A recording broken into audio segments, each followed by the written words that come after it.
Hey everybody, welcome to JJ's Bookshelf, where every page turned opens a new world. I'm very excited about jumping into tonight's video because we're going to talk about my top 5 science fiction novels. Now, these aren't the top 5 novels of all time in science fiction. These are just books that I really enjoy, and these are books that I think everybody should try reading.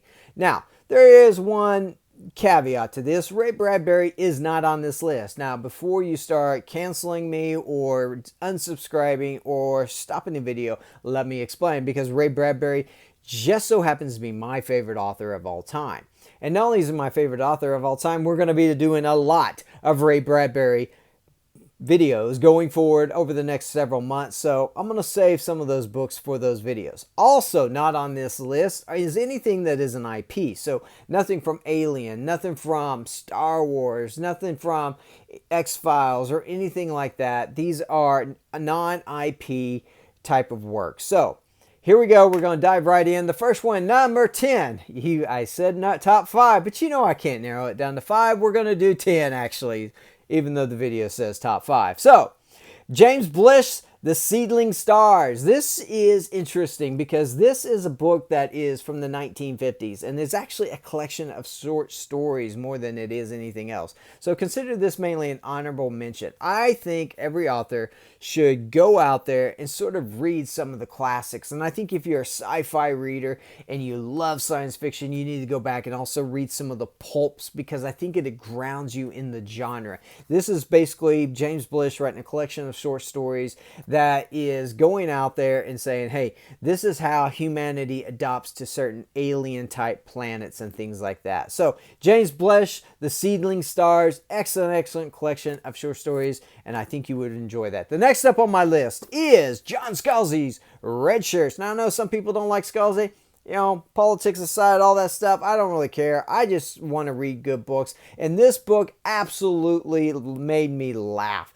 Everybody knows the rumor about the red shirts in Star Trek, how if you go down with the captain or on a away mission, you're going to get killed and the captain's going to get, stay alive. But John Scalzi took that concept, the red shirts, and said, what if those red shirt sort of mutinied? And it is hilarious. It is funny. I think this actually won a Hugo. And so, this is a good book. I've read it twice. I've laughed several times. I absolutely enjoyed it. It's a great book. John Scalzi's Red Shirts. Now, the next two on this list actually come from the same author, and they are some definite classics, but I love the covers, partly because they're whaling covers. Now, this is, of course, Edgar Rice Burroughs' A Princess of Mars. This is the first John Carter of Mars book, and Michael Whelan obviously paints an amazing cover on both of these books. If you're not familiar with Michael Whelan's covers, he does a lot of science fiction and fantasy. He is actually the cover artist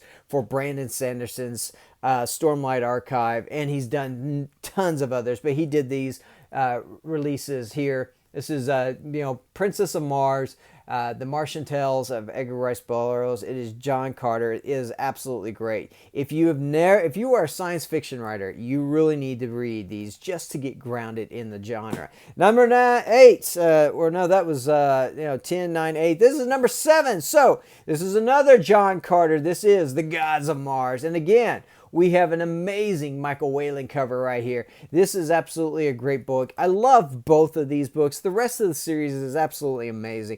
But these two right here really is sort of what pulled me in. I actually took, these off of my dad's bookshelf years ago. Not these specific ones, but these books in this series, and read them for the first time when I pulled them off my dad's bookshelf. I first read them when I was like 14 or 15 years old. I absolutely love Edgar Rice Burroughs, and I love John Carter of Mars. I think they're amazing. Now, moving on to 1, 2, 3, 4, 5. This is number 6. And this is Red Mars by Stanley Robinson. I actually just read this for the first time. And I'm going to be honest with you. Blue Mars and Green Mars are not on this list. Why? Because I haven't read them yet. Now, this book is unbelievable. It's about what happens when we colonize Mars, those type of things. I loved it. I dug it. Now, I usually don't read books that are smarter than me.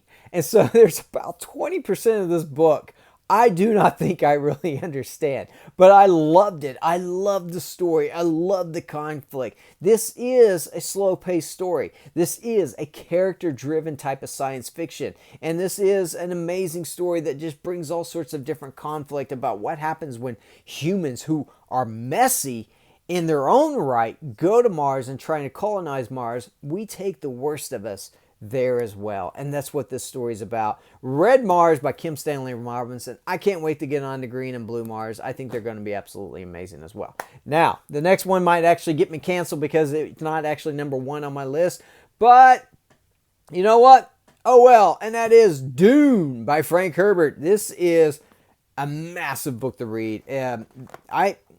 I'll full disclosure, I just read this maybe 2 years ago. I read it right before the movie came out. And I know that people are going to get angry with me and say, oh, you're not a real sci-fi.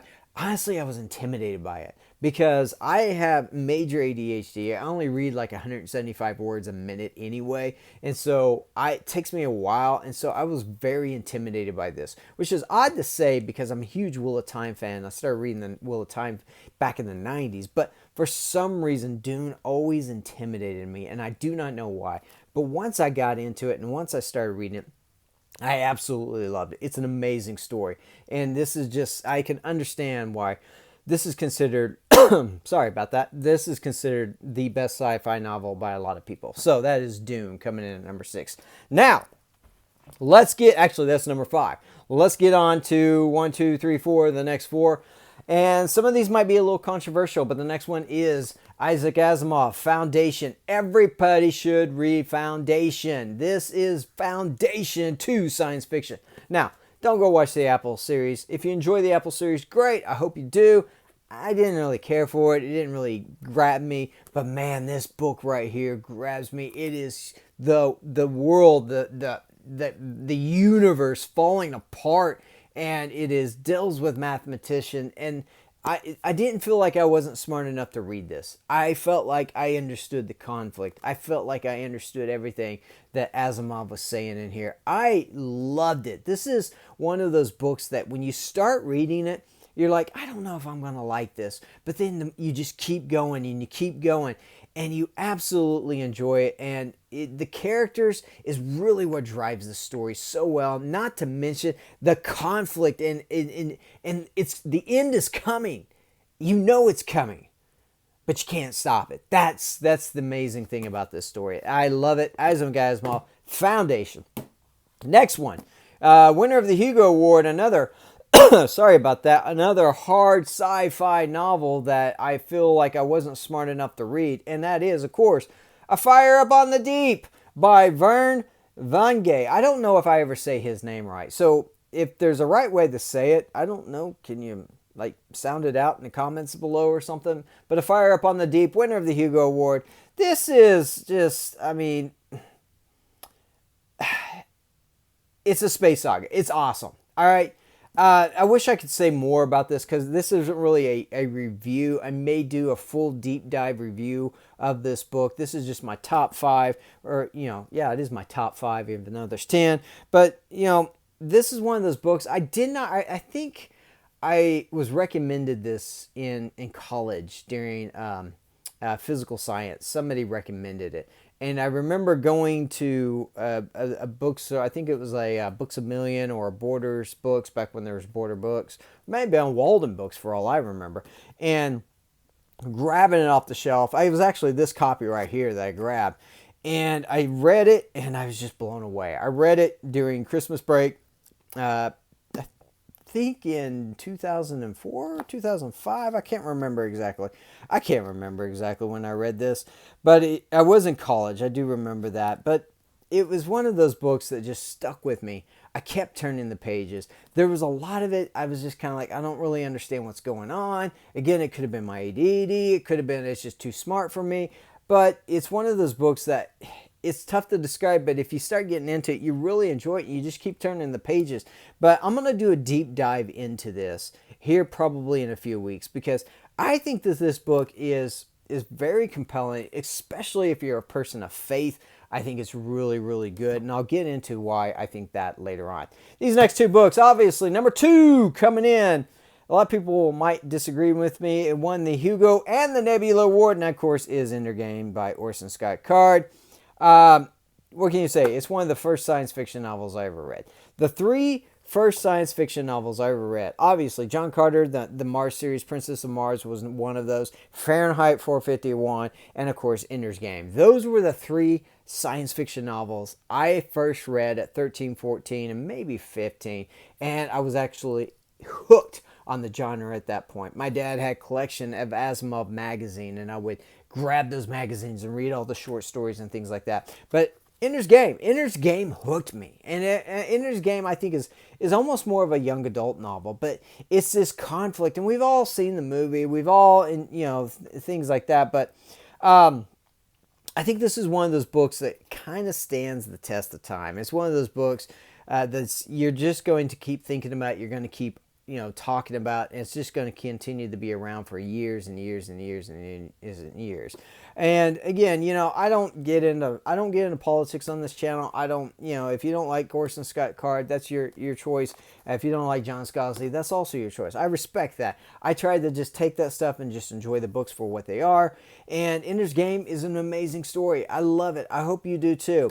And last but not least, my final book here is another one that might make people turn off the channel and just say, JJ, you lost me, all right? So here it is. It is Old Man's War by John Scalzi. This is like, what happens if people who, when they turn 75, they go off to fight the Galactic War because they've been recruited or they've been drafted, conscripted into this Galactic War. For the most part, they're just cannon fodder, pretty much. But this is an amazing story. I was hooked from the very beginning on this. Scalzi has a way with words, I think, that kind of draws you into the book and just draws you into the story and just keeps you turning the page. So there you go. John Scalzi, Old Man's War. Listen, these are my top five science fiction novels that I enjoy. Let me know in the comments what your top 5 science fiction novels are. Don't forget to like, comment, and subscribe, and I'll see you guys in the next video. Later!